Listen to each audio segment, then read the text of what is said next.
Shikues nderuar, ju përshëndesim, rikthyer sërish në aktualitet. Sot do ndalemi tek një tjetër temë, tek një zhvillim që po them se ka tronditur ekuilibrat global, takimi sekret mes presidentit të Shtetit Bashkuar të Amerikës Donald Trump dhe presidentit të Ukrainës Volodymyr Zelensky në Shëmpjetër, ku për herë të parë pra Trump duket se vë publikisht Putinin në vështirësi. Por apo ndryshon loja diplomatike dhe apo afrohet fundi i luftës në Ukrainë me një marrëveshje që përfshin pra këtu edhe dorëzimin e Krimes dhe çfarë pasojash mund të ketë një kompromis i tillë? Ndjekim insertin dhe do rikthehemi. Takimi me Zelenskin i zhvilluar në zyrën më të bukur që kam parë ndonjëherë shkoi mirë. Ai është më i qetë, dëshiron një marrëveshje dhe mendoi se është i gatshëm të heqë dorën nga Krimea. Rusia përkundrazi e ka befasuar dhe zhgënjur sepse filloi të bombardojë pas bisedimeve me përpaqe. Ditën pas bisedës në Shëmpjetër, ishte vetë presidenti Trump që dha interpretimin e tij origjinal, duke konfirmuar të gjitha theshethemet e përhapura pas bisedës që ndodhi pak para funeralit të Papa Franceskut. Edhe ndoshta për herë të parë që nga fillimi i mandatit të ri, ai e vë Putinin në vështirësi. Trump duket se është i bindur se pangesa përpaqe tani është kreu i Kremlinit, të cilën i ka ofruar një marrëveshje shumë të favorshme, që përfshin dorëzimin e mundshëm të Krimes me pajtimin e Zelenskit, ose të paktën heqjen dorë nga kundërshtimi i saj. Nëse Moska nuk e pranon, faji bie mbi të, dhe në pikë reagimi i kreut të Shtëpisë së Bardhë mund të bëhet i paparashikueshëm. Dje pas dite, duke lënë resortin e tij të golfit në New Jersey për të kthyer në Shtëpinë e Bardhë, Trump u ndal për të folur me gazetarët mbi ngjarjen e jashtëzakonshme të së shtunës në Shëmpjetër, të cilën e përshkroi si zyra më e bukur që kam parë ndonjëherë. Ishte një skenë shumë e bukur. Zelensky me cilën ishin përplasur në zyrën ovale është më i qetë. Presidenti tha se takimi shkoi mirë, pastaj shtoi: Zelensky po bën një punë të mirë dhe dëshiron një marrëveshje. Ka kërkuar më shumë armë, por ai gjithmonë e bën këtë. Kur pyet nëse u dhehej si Ukraina është i gatshëm dorëzoj Krimen, Trump u përgjigj kështu: mendoj se po. Mirë, kemi tekur insertin dhe sot për diskutuar mbi këto zhvillime të tjera kam të ftuar zotin Lutfi Bilali. Zoti Bilali, ju përshëndes. Përshëndetje edhe nga ime. Zoti Bilali, me ata që ndoshëm në insert dhe me pamjet që pam së bashku, si lexoni ju këtë deklaratë të presidentit të SBA-ve Donald Trump, apo pozicionohet tashmë pra përfundimisht kundër presidentit rus Vladimir Putin, dhe si e keni parë ndërkaq edhe largimin e Macron nga ajo tavolinë? Është shumë interesante ai përshkrimi i karrigave në Bazilikën e Vatikanit. Mendoj që Trumpi ka insistuar që të jetë edhe Macroni, sepse siç duket e dëshiron edhe një farë lloj, mund të them, uniteti dhe përkraje edhe nga ana evropiane për planin e tij. Por mendoj që jo, nuk Trumpi pastaj të nesëmit mund të thotë që Putini është djalosh i mirë, po nuk e besoj që ka vija ekstreme në tërë politike dhe konceptin, vizionin e Donald Trumpit. Shifët që ka qenë bisedë e shkurtër 15 minutë, është shfrytzuar për mortin e kreut të Kishës Katolike. Dhe mendoj që ka qenë, mund të them, ndonjëherë 15 minutat në bisedime kur janë konstruktive dhe të mira janë më të vlefshme se 2 orë. Por ajo çka mendoj që ka qenë e tëra për të arritur dhe për të jekur atë skenën në zyrën ovale para një kohe, që kishim të thot një duel dhe mund të them kështu një goditje jo konstruktive dhe jo të hishme nga ana presidentit amerikan. Besoj që Trump është duke shqyrtuar mundësinë që të bëjë rikompozimin e planit, të fuz disa, mund të them, elemente që realisht mund të jenë kozmetike, nga se evropianët kanë paraqitur një plan 4 pikësh që është fuzionuar së bashku si plani i evropianëve dhe Zelenskit.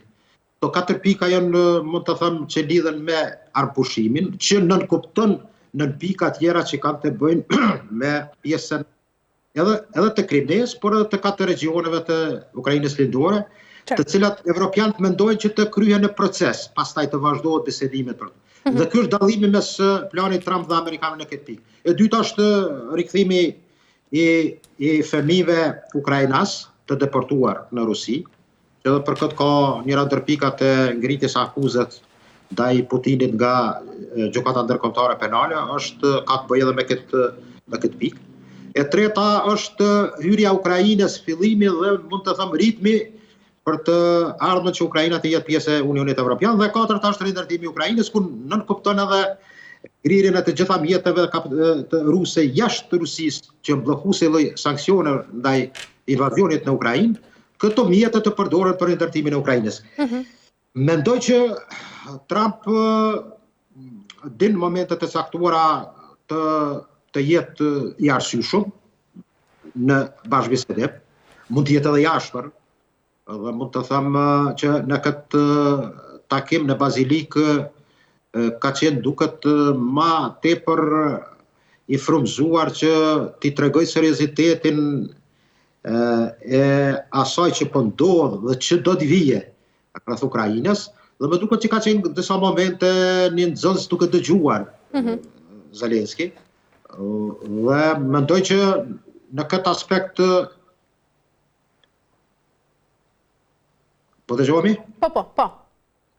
Në këtë aspekt Zelenski mund të them që o dashur të pranoj nga ajo çka i sugjeron Trump, mirë po çdo në koordinim me evropianët. Qartë. A ka qenë deklarata pastaj e Trumpit pas duke rrugtuar për Amerikë, që Putini dhe fjalia e tij 2 ditë para varrimit të Franceskut, që Vladimir ndalu, stop. Ato me që ka ndodhur në Kiev, dhe mendoj që edhe sot deklarata e J.D. Vance't, zëvendës presidentit amerikan, që nuk pret një marrëveshje shumë të shpejtë. E qartë, por nëse Krimea lëshohet, a rrezikojmë ne një precedent të rrezikshëm për konflikte të tjera territoriale në botë? Po, tash këtu është, mund të them, unë fali, kështu që po shpreh, po këtu flan djalli. Ligjet dhe rregullat ndërkombëtare, po që se Krimea i njihet legalisht, ndërkombëtarisht, me një marrëveshje të nënshkruar edhe nga Ukraina, atër me të vërtet kemi një presedant, mund të them që prishen rregullat dhe ajo çka nuk kupton rendin ndërkombëtar, dhe të drejtën ndërkombëtare, për që shtetet sovrane nuk mund të sulmohen dhe të japin pjesë të territorit, e garantuar edhe me kartën e AKB-s. Dhe kjo me siguri do të ishte një humbje e madhe edhe për evropianët. Mund të them në aspektin gjeostrategjik, Krimea është lirisht mund të themi që është palca apo edhe zemra e regionit dhe menaxhimit të detit të zi dhe resurseve që janë në detin e zi. Dhe kjo do të ishte, mund të them, një fitore jashtëzakonisht e madhe për Rusët ose për Putinin në këtë rast.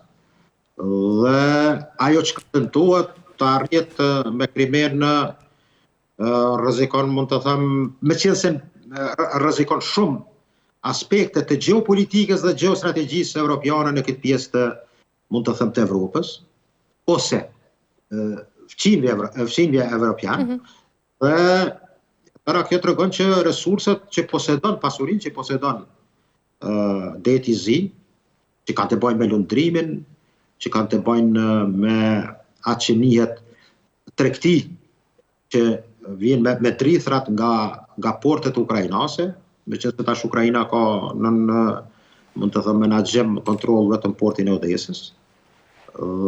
Tëra kjo çështja e lundrimit që rregullohet me ligje ndërkombëtare, të drejtën e lundrimit në këtë det, por resurset brenda detit të zi janë jashtëzakonisht